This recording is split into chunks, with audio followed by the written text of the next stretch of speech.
ئامادەی بۆنەیەکی زانستی و مێژووی بن.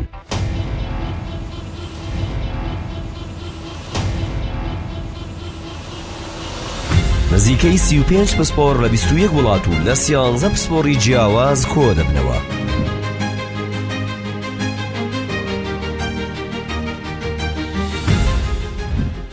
بۆ یەکەم جارە لە مێژووی مرۆڤایەتیدا بۆنەیەک بەم قەبارەیە ڕێک دەخرێت بۆ تاوتوێکردنی تەنها یەک نەخۆشی. سێهەمین لووتکەی جیهانی کۆنیشانەی دەرچەی سنگ بۆنەیەکی زانستی مێژوویە و لە مانگی نیساندا ئەنجام دەدرێت. نەخۆشی کۆنیشانەی دەرچەی سنگ لە نێوان پسپۆڕە جیاوازەکاندا ماوەیە کە بێخاوەن ماوەتەوە و زۆرترین مشتومڕی زانستی لەسەر دروست بووە. هەر بۆیە ئەم بۆنە زانستیە بە ستانداردی وڵاتانی پێشکەوت و ئامادە دەکرێت و لە سەرتاسەری جیهانەوە پزیشکان ڕوو لەم بۆنەیە دەکەن. لەم بۆنەیەدا کۆنیشانەی دەرچەی سنگ تاوتوێ دەکرێت لە ڕوانگەی 13 پسپۆری جیاواز لەلایەن 35 پسپۆر کە لە 21 وڵاتەوە هاتوون. سازکردنی ئەم لووتکەیە بە ستانداردە باڵەکان دەبێتە هۆی بەرەو پێشچوونی زیاتر لە دەستنیشانکردن و ڕێگاکانی چارەسەر.